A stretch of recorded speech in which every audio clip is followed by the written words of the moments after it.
మగువల మనసు దోచే అద్భుతమైన రంగులు, సరికొత్త డిజైన్లతో మీ సిరిమల్లె చీరలు. నమస్కారం అండి.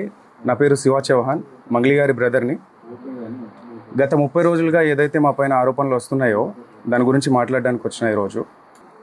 ప్రతి సంవత్సరం సీతారాముల వారి కళ్యాణం కావచ్చు, ఏదైనా కూడా మేము కట్టించిన ఆంజనేయ స్వామి దేవాలయం ఏదైతే ఉందో దాని పరంగా నేను ఎవ్రీ ఇయర్ 1 మంత్ ముందే వెళ్ళి నేను టెంపుల్స్ విజిట్ చేయడం జరుగుతుంది. నా ఇన్స్టాగ్రామ్ చూసుకుంటే మీరు గత 10 సంవత్సరాలుగా నా ఇన్స్టాగ్రామ్ లిస్టు మొత్తం కూడా దేవాదాయ టెంపుల్స్కి వాటికి మాత్రమే వెళ్తూ ఉంటాను. నేను టెంపుల్స్కి ధనుష్కోటి, రామేశ్వరం అలాంటి టెంపుల్స్కి వెళ్తూ ఉండడం జరుగుతుంది. మీరు కావాల్సింటే చెక్ చేసుకోవచ్చు. అయితే ఈ ఏదైతే నా మీద ఆరోపణలు వస్తున్నాయో, మా అక్క మీద నా మీద ఆరోపణలు వస్తున్నాయో దాని గురించి చెప్పడానికి వచ్చిన. ఈ ఫోటో గురించి చాలామందికి చాలా డౌట్లు రకరకాలుగా వస్తున్నాయి. మా మీద నింద మోపడానికి చాలా కుట్ర పన్నుతున్నారు. అది ఎవరున్నారు దీని వెనకాల ఏంటి అనేది ఇంతవరకు మాకు కూడా అర్థం కాని పరిస్థితిలో ఉన్నాం మేము. ఇది కలిసింది ఒక ఎమ్మెల్యే ప్రోగ్రాంలో భాగంగా మమ్మల్ని ఇన్వైట్ చేసిన తర్వాత, ఆ ప్రోగ్రామ్ని అటెండ్ అయిన తర్వాత ఎవరైతే మధు వచ్చిండో దానికి సంబంధించిన ఫోటో ఇది వచ్చి తీసుకెళ్ళడం జరిగింది. దీనికి ముందు మా సిస్టర్ ఎవరైతే మంగ్లీ గారు ఉన్నారో ఆమె పరిచయం ఎలా స్టార్ట్ అయిందో చెప్తా ఈరోజు.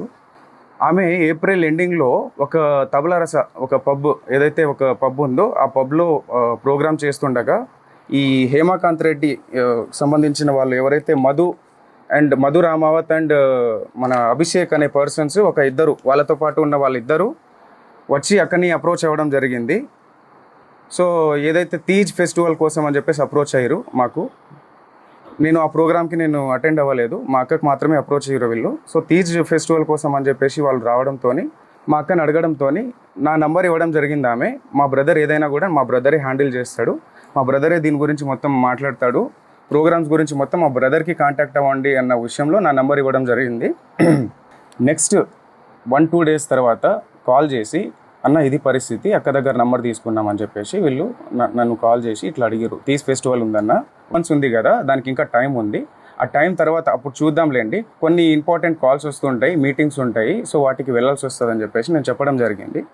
సో దాని తర్వాత ఈ ప్రోగ్రామ్ రావడంతో ఆ ఎమ్మెల్యే ప్రోగ్రామ్ అయిపోయిన తర్వాత, అన్న ఈ ఎమ్మెల్యే ప్రోగ్రాము మా ఈవెంట్ మా విలేజ్ పక్కనే ఉంటుంది, సో ఆ విలేజ్ పక్కనే మా విలేజ్ ఉంది కాబట్టి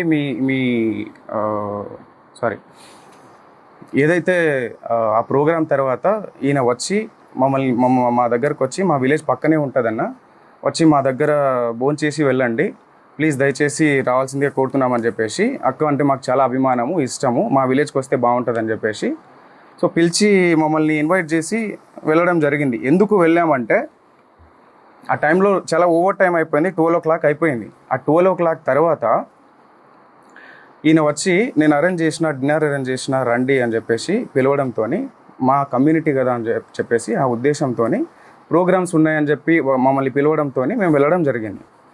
వెళ్తే అక్కడ అక్క నీ ఫోటో, నేను కన్స్ట్రక్షన్లో ఉంది ఇల్లు, ఆ ఫోటో నేను తీసుకుంటాక గుర్తుగా ఈ ఇంటి ఓపెనింగ్కి నేను పిలుస్తా మిమ్మల్ని, ఈ ఇంటి ఓపెనింగ్కి మేము పిలుస్తా, అప్పటికి నేను ఫ్రేమ్ కట్టించుకుంటా అక్క మా ఇంట్లో, నాకు గుర్తుగా ఉంటుంది అని చెప్పేసి మేము డిన్నర్ చేసిన తర్వాత కింద దిగిన ఫోటో ఇది. మా టీం ఏదైతే ఉందో ఆ టీంతో సహా ఒక 15 members వరకు వెళ్ళినాం మేము. ఓకే, సో దీని తర్వాత ఇది అక్కడిది ఫోటో. ఈ ఈవెంట్ ఏదైతే జరిగిందో, ఈ వెంచర్ ఓపెనింగ్, ఇది వెంచర్ మేము రియల్ ఎస్టేట్ వెంచర్ ఇది చేస్తామని చెప్పేసి చేసారు. దీని గురించి మాట్లాడాలి ఈరోజు. నేను ఈ వెంచర్ ఆఫీస్కి ఓపెనింగ్కి ఎందుకు వెళ్ళడం జరిగిందంటే, నాకు కాల్ చేయడం జరిగింది, అన్న అక్కకి మేము ఇన్వైట్ చేద్దాం అనుకుంటున్నాము, మేము ఈ రియల్ ఎస్టేట్ ఆఫీస్ ఓపెనింగ్కి అక్కకి ఇన్వైట్ చేద్దాం అనుకుంటున్నాము, సో అక్క రావాలన్నా అని చెప్పేసి నన్ను పిలిచారు, అంటే నాకు అప్రోచ్ అయ్యారు. లేదన్నా ఈ వెంచర్ ఓపెన్లకి అక్క రాదు, ఎక్కడ కూడా మీరు చూసిండొచ్చు, ఎక్కడ కూడా అక్క ఈ వెంచర్ ఓపెనింగ్లకి దీనికి వెళ్ళదు అని చెప్పేసి అంటే, లేదన్నా కంపల్సరీ రావాలి, ఎట్లన్నా రావాలన్నా అంటే, లేదు అని చెప్పేసి అక్కని కూడా అప్రోచ్ అయ్యారు, అక్క మీరు కంపల్సరీ రావాలక్క దీనికి అని చెప్పేసి. సో అక్క నేను ఇలాంటి వాటికి రాండ్రా, ఏమన్నా కూడా సరేలే తర్వాత మాట్లాడదాంలే అని చెప్పేసి లైట్ తీసుకుంది. మళ్ళీ ఫాలోఅప్ చేసుకొని అక్క రావాలక్క అని చెప్పేసి June 9th ఇది జూన్ 9th చేసుకున్న ఒక ఈ ఆఫీస్ ఓపెనింగ్కి నన్ను ఇన్వైట్ చేయడం జరిగింది. అంటే నువ్వన్నా రా అన్న, మాకు కొంచెం హెల్ప్ఫుల్ ఉంటుంది, నా బిజినెస్కి కొంచెం గ్రోత్ ఉంటుంది, నువ్వు వస్తే నేను కొంచెం చెప్పుకుంటా అన్నట్టు నన్ను పిలవడం జరిగింది. ఆ రోజు నాకు ఫీవర్లో కూడా నేను కార్ పంపిస్తా అన్నా నీకు అని చెప్పేసి అంటే, నేను రాలేను, నాకు ఫీవర్గా ఉందంటే నేను కార్ పంపిస్తా అన్నాడు. కార్ పంపించి నన్ను తీసుకెళ్ళి అక్కడ ఆఫీస్లో ఈ ఫోటోలు దిగడం జరిగింది. అక్కడ ఎవరెవరు ఉన్నారు, ఎక్కడి నుంచి వచ్చారు, వాళ్ళంతా ఏంటి అని చెప్పేసి నాకు తెలియదు. ఓన్లీ అది ఒక జిఎన్ఐ ఆఫీస్, ఏదో జిఎన్ ఆఫీస్ అని చెప్పేసి ఓపెనింగ్కి మాత్రమే పిలిచిరు నన్ను. జూన్ 9th అక్కడ ఫొటోస్ దిగినాం, అంతా అయిపోయింది. దాని తర్వాత ఈవినింగ్ టైంలో నేను రిటర్న్ రావాలి అనుకొని, నాకు తొందరగా వెళ్ళాలి, నేను జూన్ 10th అక్క బర్త్డే ఉంది కాబట్టి రేపు నాకు బర్త్డే ఉంది అక్కది, ఆ పనులన్నీ నేను చూసుకోవాలా, పైగా నాకు ఫీవర్ ఉంది, నాకు చాలా ఇదిగా ఉంది, వెళ్ళాలి అంటే సరే అని చెప్పేసి ముగ్గురు వ్యక్తులతో నన్ను డ్రాప్ చేయడం జరిగింది. వీళ్ళు కూడా వచ్చారు ఆ రోజు జూన్ 9th నైట్ టైంలో. చాలా లేట్ అవ్వడం జరిగింది ఆ రోజు ఈవినింగ్, లాంగ్ కాబట్టి మేము ఉండే ఏరియా నుంచి వీళ్ళ ఏరియాకి, మల్లేపల్లి గ్రామానికి, సో ఈ ఆఫీస్కి. సో వీళ్ళు ఎవరైతే నా మీద ఈ పర్సన్ ఎవరైతే నా మీద మొన్న చెప్పడం జరిగింది, వీళ్ళు ఎవరో కూడా నాకు తెలియదు, జస్ట్ డ్రైవర్లుగా వచ్చిర్రు, వెనకాల నన్ను వదలడానికి వచ్చిర్రు. వీళ్ళు వచ్చి నా దగ్గర ఫోటో తీసుకున్న ఫోటో ఇది, మా ఇల్లు బ్యాక్గ్రౌండ్లో, ఇది మా ఇల్లు బ్యాక్గ్రౌండ్, ఇక్కడ ఆఫీస్, ఏదో బ్యాక్గ్రౌండ్లో ఒక ఆఫీస్ ఉంటుంది. సో ఇంటి దగ్గర దిగిన ఫోటోని ఈరోజు ఇన్ని లక్షలు ఇచ్చాము, అన్ని లక్షలు ఇచ్చాము అని చెప్పేసి అబద్ధాల ప్రచారం చేస్తున్నారు ఈరోజు. సో దయచేసి గమనించాలి మీరు, ఇది అక్కడ జరిగిన విషయం. దాని తర్వాత మేలో ఏదైతే ఎమ్మెల్యే ఫంక్షన్ తర్వాత మేలో మేము ఆ ఇంటికి వెళ్ళి వచ్చిన తర్వాత ఒక 10-15 days తర్వాత నాకు కాల్ చేసి, అన్న ఆఫీస్ ఓపెనింగ్ అని చెప్పేసి ఏదైతే చెప్పిండో ఆయన, ఆఫీస్ ఓపెనింగ్కి వెళ్ళడం జరిగింది నేను. ఓకే, ఆఫీస్ ఓపెనింగ్కి వెళ్ళక ముందే నాకు ఆఫీస్ వెంచర్ ఇట్లా మేము ఇది చేస్తున్నామన్నా, మాకు రియల్ ఎస్టేట్ ఆఫీస్ ఇట్లా పెట్టాలనుకుంటున్నాము, సిటీలో పెట్టాలనుకుంటున్నాము, సిటీలో ప్లస్ మేము మల్లేపల్లి దీంట్లో కూడా పెట్టాము, దానికి కంపల్సరీ అక్కని ఇన్వైట్ చేస్తామని చెప్పేసి ఏదైతే ఈ ఆఫీస్కి నన్ను ఇన్వైట్ చేసిరో దానికి ముందే విషయం ఎక్కడ, వీళ్ళ పరిచయం మాకు గట్టిగా ఏర్పడింది ఎక్కడ అంటే, ఈ ఆఫీస్కి ముందు నాతో మాట్లాడేటప్పుడు, అన్న ఆఫీస్ వెంచర్ ఓపెనింగ్ అని చెప్పేసి మేము ఆ సంబంధించిన ఈ ఏదైతే ఆఫీస్ ఉందో రియల్ ఎస్టేట్ ఆఫీసు, ఇదే ఆఫీసు హైదరాబాద్లో కూడా ఓపెన్ చేద్దాం అనుకుంటున్నామని చెప్పేసి ముందే చెప్పారు నాకు. దీనికి రావాలి మీ అక్క, లేదంటే అక్కడ హైదరాబాద్లో అన్న రావాలి అని చెప్పేసి అన్నారు. సో అలా అనడంతో నేను మా ఆఫీస్ ఏదైతే ఆఫీస్ పర్పస్ పెట్టుకుంటామన్న దాని మీద వాసవి అని చెప్పేసి మా ఫ్లాట్ ఉంటుంది, ఆ ఫ్లాట్ని అమ్మడానికి అని చెప్పేసి మేము ఎప్పటి నుంచో సేల్లో పెట్టినాం, అది 1 year బిఫోర్. సో వీళ్ళు ఏంటి ఆఫీస్ పర్పస్ మాకు కావాలి అని చెప్పేసి వెతుకుతున్నారు కదా అన్న ఉద్దేశంతో మేము ఒకసారి ఫ్లాట్ చూడండి, మీకు నచ్చితే తీసుకోండి అని చెప్పడం జరిగింది. ఓకే, సో దాని తర్వాత చూస్తామన్నా అని చెప్పేసి వచ్చి విజిట్ చేసిన తర్వాత మే 25th 26th మే 25th వీళ్ళు ఎమ్మెల్యే పార్టీ తర్వాత వీళ్ళు వచ్చి నన్ను అప్రోచ్ అయ్యి ఇది అన్న పరిస్థితి అని చెప్పేసి మాట్లాడడం జరిగింది. ఫ్లాట్ చూపించిన తర్వాత చూసుకున్న తర్వాత మాకు నచ్చిందన్న తీసుకుంటామని చెప్పేసి ఆ రోజు మే 25th కావచ్చు 6th కావచ్చు, డేట్ ప్రాపర్గా తెలియదు నాకు. సో ఆ టైంలో వీళ్ళు వచ్చి మీ ఫ్లాట్ తీసుకుంటామని చెప్పేసి సమ్ అమౌంట్ అడ్వాన్స్గా మాకు పంపించడం జరిగింది. అక్కడ జరిగిన ఏదైతే అటాచ్మెంట్ మా ఫ్లాట్ సేల్ చేయాలని చెప్పేసి మేము అనుకున్న దాని తర్వాతనే ఈ అటాచ్మెంట్ నాకు మధుకి ఏర్పడింది. అక్కకి ఎలాంటి సంబంధం లేదు, అక్క ఫోటో ఒకటి మాత్రమే ఉంటుంది, అది కూడా ఇక్కడ బర్త్డే ఫంక్షన్లో కూడా కలవలేదు, తర్వాత ఏదో. ఓకే, సో ఆ వాసవి ఏదైతే ఉందో ఆ వాసవిలో ఉన్న అగ్రిమెంట్ పరంగా మాత్రమే మాకు పరిచయం, అంతవరకు మాత్రమే వీళ్ళు. జూన్ 9th వాళ్ళ ఆఫీస్కి వెళ్ళి రిటర్న్ అయిన తర్వాత జూన్ 10th నేను కూడా వస్తా అన్నా అంటే, సర్లే అన్న చూద్దాంలే అని చెప్పేసి చెప్పడం జరిగింది. జూన్ 10th ఏదైతే బర్త్డే పార్టీలో వాళ్ళు కనిపించారో ఆ విజువల్స్ అది కూడా 12 o'clock వచ్చిరు వాళ్ళు. 12 o'clock వచ్చిన తర్వాత ఎస్ఓటీ ఎవరైతే వచ్చారో దాని తర్వాత వాళ్ళు వెళ్ళిపోయారు, కలవలేదు, ఫోటోలు కూడా తీసుకోలేదు ఆ రోజు అయితే. దాని తర్వాత హేమకాంత్ రెడ్డి గురించి చెప్పాలి నేను. శివ కూడా తెలియదు అక్కడ పోయింది, సస్పెన్స్ లో పోతున్నారని చెప్పేసి అనమాట. తర్వాత డబ్బులు ఎందుకు ఇచ్చారు ఫస్ట్? ఆ కేసులలో ఆ ఎఫ్ఐఆర్ ఫైల్ అయిన దాంట్లో మా పేర్లు ఒక్కటి నా పేరు కావచ్చు, మా అక్క పేరు కావచ్చు, ఎక్కడ కూడా మా పేర్లు లేవు. మేము ఎక్కడ తప్పు చేసినట్టు మీరు ఎక్కడైనా నిరూపించండి. మేము కంపల్సరీగా ఎక్కడైనా రావడానికి సిద్ధంగా ఉన్నాం. బాధితుల పక్షాన మేము నిలబడడానికి సిద్ధంగా ఉన్నాము. కంపల్సరీగా ఇదైతే గట్టిగా చెప్తా. ఆ ఆంజనేయ స్వామి మీద ఒట్టేసి చెప్తున్నా. మా బంజారా కుల దైవమైనటువంటి సేవాలాల్ సాక్షిగా చెప్తున్నా. తుల్జా భవాని మా అమ్మవారు, తుల్జా భవాని అమ్మవారి పైన అమ్మవారి పైన ఒట్టేసి చెప్తున్నా.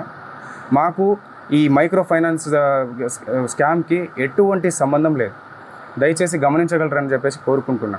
అండ్ ఇంకో విషయం ఏంటంటే, బండి శివ అనే వ్యక్తి వేరు, శివ చౌహాన్ అనే వ్యక్తి వేరు. శివ చౌహాన్ నేను. ఈ బండి శివ అనే పేరుని తీసుకొచ్చి శివ చౌహాన్ అని చెప్పేసి మొత్తం ఈ ట్రోల్స్ ఎందుకు జరుగుతున్నాయో మాకు అర్థం కావట్లేదు. ప్రతి వీడియో పోయినా మా అక్క ఫోటో పెట్టి ఇది చేస్తున్నారు. ప్రధాన నిందితున్న నేనని చెప్పేసి వచ్చిన ఆరోపణ ఏదైతే ఉందో ఈరోజు మంగ్లీ పైన అటాక్గా మారిపోయింది. దీని వెనకాల ఎవరున్నారు ఏంటి అని చెప్పేసి వాస్తవాలు ముందు అది తెలియాల్సిన విషయం. అది డిపార్ట్మెంట్ ముందు పెడుతుంది. ప్రతి ఒక్కరిని శిక్షించాలి, బాధితులకి న్యాయం జరగాలని చెప్పేసి కోరుకుంటున్నాను. 14 ఏళ్ళుగా ఒక్కొక్క మెట్టు ధర్మంగా, ఒక్కొక్క మెట్టు ప్రతి పాట ఒక శక్తిలాగా వచ్చే ఒక పాటని ఆమె ముందుకు తీసుకొస్తూ జనాల్ని అంత ఇదిగా తీసుకొస్తుంది. అంత ధర్మంగా ప్రతిదీ అంత ముందుకు తీసుకొస్తున్నప్పుడు అలాంటి ఒక్కొక్క మెట్టు పవిత్రంగా ఎక్కిన మెట్టుని బదనం చేయడానికి వీళ్ళు ప్రయత్నిస్తున్నారంటే ఎందుకు ఆరోగ్యంగా మాట్లాడదండి? నా ఏ తప్పు లేదు, నా తప్పు లేదని చెప్పేసి ఎందుకు చెప్పకుండా ఉంటుంది? ఆమె సైలెంట్గా ఎందుకు ఉండాలి? మీరు అడిగిన ఏదైతే అవి డబ్బులు ఏవైతే అడిగారో అని చెప్పేసి నాకు ఇట్లా అని చెప్పేసి ఎందుకు మేము ఏదైనా లీగల్గా వెళ్తున్నాం. ఇంతవరకు రాకుండా ఉండడానికి కారణం కూడా అదే. ఈరోజు మమ్మల్ని బదనం చేయాలన్న ఉద్దేశంతోనే మీరు ఇంత కుట్ర పన్నుతున్నారే, మీ వెనకాల ఎవరున్నారు? అవన్నీ జరగాల్సిన రీతిలో జరుగుతుంది. ఇవన్నీ మొత్తం క్లీన్ చీట్ వచ్చిన తర్వాత డిపార్ట్మెంట్ పరంగా మేము ఎలా లీగల్గా ఎవరి మీద చర్యలు తీసుకోవాలనేది కూడా తప్పకుండా తీసుకుంటాం. దీంట్లో ఎవరిని వదిలేదైతే లేదు. సో ఇది. అండ్ మీరు ఏదైనా క్వశ్చన్ వేయాలనుకుంటే కూడా వేయచ్చు, తప్పకుండా నేను సమాధానం ఇస్తారు. ఇది ముందు సో వీళ్ళు మమ్మల్ని ఏప్రిల్లో ఒక పబ్లో అక్కని కలిసి నా నంబర్ తీసుకొని ఇట్లా ప్రోగ్రామ్ ఉంది అన్న, ఇట్లా రావాలి, అక్క రావాలి, ఇట్లా ఉంది, మా దగ్గర డబ్బులు చాలా ఉన్నాయి, సో మేము ఎంత అయినా ఇస్తాము, అక్క మాత్రం కంపల్సరీ రావాలన్న ఉద్దేశంతో పిలిచారు. సరే చూద్దామన్న అన్న ఉద్దేశంతో చెప్పినాను. తర్వాత వెంటనే ఒక 1 మంత్ తర్వాత ఈ మన ఎమ్మెల్యే ప్రోగ్రామ్ జరిగింది. ఆ ఎమ్మెల్యే ప్రోగ్రాంలో వీళ్ళు అన్న పక్కనే ఉంది మా విలేజ్, అక్కడ మిర్యాలగూడ నుంచి పక్కనే మాకు, సో మీరు రావాల్సిందే అన్న కంపల్సరీగా, డిన్నర్ అరేంజ్ చేసిన నేను, అక్కని తీసుకురా అన్న, అది ఇది అని చెప్పేసి వాళ్ళు రిక్వెస్ట్ చేసి, దాని తర్వాత కూడా అక్క ప్లీజ్ అక్క ఒక్కసారి రాక, నాకు కొంచెం హెల్ప్ఫుల్గా ఉంటుంది అక్క, నువ్వు వస్తే నాకు బిజినెస్ కొంచెం నాకు రన్ అవుతుంది అక్క అన్న ఉద్దేశంతో పిలిచారు. సో సర్లే అని చెప్పేసి, ఎలాగో ప్రోగ్రామ్ వీళ్ళు ఇస్తారు కదా అన్న ఉద్దేశంతో దారిలోనే వెళ్తాం, అక్క ఆ దారి నుంచి ఇట్లా ఆ దారిలో వెళ్ళే దారిలోనే మా ఇల్లు ఉంటుంది. సో ఆ ఇల్లు ఏదైతే ఉందో అది కన్స్ట్రక్షన్ లో ఉంది కాబట్టి అది వెళ్ళడం జరిగింది. డిన్నర్ అని చెప్పేసి చెప్పిండు కదా అని మా టీంతో వెళ్ళాం. మా టీంతో వెళ్ళి మేము డిన్నర్ చేసాం. అక్కడ అందరు చేసి కింద వచ్చిన తర్వాత అక్క గుర్తుగా ఉంటుందన్న ఉద్దేశంతో ఒక ఫోటో దిగిరు వాళ్ళు. తర్వాత మేము కలిసిండేది ఇట్లా ఆఫీస్ పర్పస్ అని చెప్పేసి, ఓపెనింగ్ చేసుకోవాలని చెప్పేసి, ఇక్కడ హైదరాబాద్లో కూడా ఒక ఆఫీస్ కావాలి మాకు అని చెప్పేసి చెప్పడంతో, సరే ఫ్లాట్ ఉంది మీరు చూడండి ఒకసారి, మీకు నచ్చితే తీసుకోండి అని చెప్పడం జరిగింది. నేను చూసిరు వాళ్ళు, చూసిన తర్వాత నచ్చిందని చెప్పేసి అగ్రిమెంట్ చేసుకున్నాము, అంతా ఓకే, అంతవరకు ట్రాన్స్ఫర్ చేసిరు. అది అప్పటి నుంచి ఏర్పడిన పరిచయం ఇది. ఆ ఉద్దేశంతోనే నేను కూడా వాళ్ళ ఆఫీస్కి వెళ్ళడం జరిగింది. అక్కని పిలిస్తే లేదు అని చెప్పేసి నేను వెళ్ళడం జరిగింది. నేను రాలేను, కావాలంటే తమ్ముని తీసుకెళ్ళంటే నేను వెళ్ళిన. సో వెళ్ళిన తర్వాత ఈ ఆఫీస్లో ఎవరెవరైతే ఉన్నారో మనకు తెలియని వాళ్ళంతా, సో మధు అనేటోడు పిలిచిండు కాబట్టి అక్కడ వరకు నేను నార్మల్గా వెళ్ళి ఫోటో దిగేసి వచ్చేసిన. ఆయనే కారు పంపించిండు, ఆయన రిటర్న్ నన్ను డ్రాప్ చేసిండు. నాతో పాటు ఇద్దరు వచ్చిర్రు, ఏవైతే నా మీద ఆరోపణలు చేస్తున్నారో, ఇట్లా ఇచ్చిన డబ్బులు ఇచ్చిన, సమ్ అమౌంట్ ఇచ్చిన, క్యాష్ ఇచ్చిన అని చెప్పేసి, అవన్నీ అవాస్తవాలు.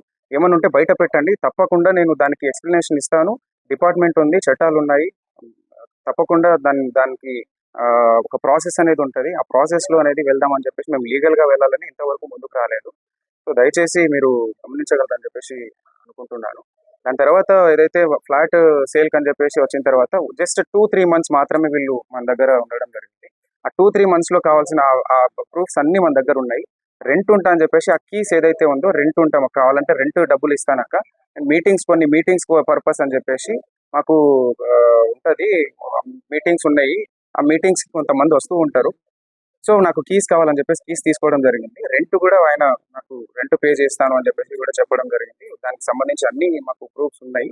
సో తప్పకుండా మేము మా పైన వెరిఫికేషన్ వచ్చినప్పుడు మేము తప్పకుండా దాన్ని ఎక్స్ప్లెనేషన్ ఇచ్చుకుంటాము. సో ఇంకో విషయం ఏంటంటే వీళ్ళు ఎవరైతే ఉన్నారో హేమాకాంత్ రెడ్డి వాళ్ళు ఎవరైతే నా ప్రమేయం లేకుండా మా ఊరికి వచ్చి నన్ను తీసుకెళ్ళి అదంతా ఫ్యాక్టరీ కావచ్చు, ఆ టెంపుల్కి నేను వెళ్ళే టెంపుల్ దారిలో నేను వెళ్తున్నా కదా, ఎలాగో మేము తీసుకెళ్తామని చెప్పేసి ఫ్యాక్టరీ కోసం వచ్చి ఫ్యాక్టరీని చూపించి నేను టెంపుల్ చూసేసినాము. దాని తర్వాత మైనింగ్ ఏదైతే ఉందో ఆ బేతంచెర్లలో మైనింగ్ కూడా చూపించారు వీళ్ళు. సో దాంతో ఫోటో తీసుకున్నారు వాళ్ళు. మా పేర్లు కూడా ఎక్కడ వాడి డబ్బులు తీసుకున్నది కూడా మీరు హేమాకాంత్ రెడ్డి చెప్పినట్టుగా ఎక్కడ కూడా తీసుకున్నట్టు లేదు. అంటే వాళ్ళకి ముందే మేము డబ్బులు ఇచ్చేసినామంటారు. సో వాళ్ళ ముందే డబ్బులు ఇచ్చేసినామన్నప్పుడు మా పేర్లు చెప్పి ఎక్కడ వసూలు చేశారు? ఇవన్నీ అవాస్తవాలు. మా మీద ఏదో కుట్ర జరుగుతుంది, చాలా పెద్ద మొత్తంలో కుట్ర జరుగుతుంది. మా మొత్తం ఏదైతే ఉందో ఈ కుట్ర వెనకాల ఇది వాస్తవాలన్నీ బయట పెట్టాలని చెప్పేసి పోలీస్ శాఖ కోరుతున్నాను. అలాగే ఇది న్యాయం జరగాలి. మేము కూడా ఇందులో బాధితుల కంటే మేము కూడా ఒక బాధితులమే. వాళ్ళు డబ్బులు నష్టపోయారు, మేము పరువు నష్టపోయినాం. ఇది ఎప్పటి నుంచో ఒక 14 సంవత్సరాల నుంచి ఒక్కొక్క మెట్టు వచ్చి ఎంతో కష్టపడి తీసుకొచ్చిన పేరు ఇది.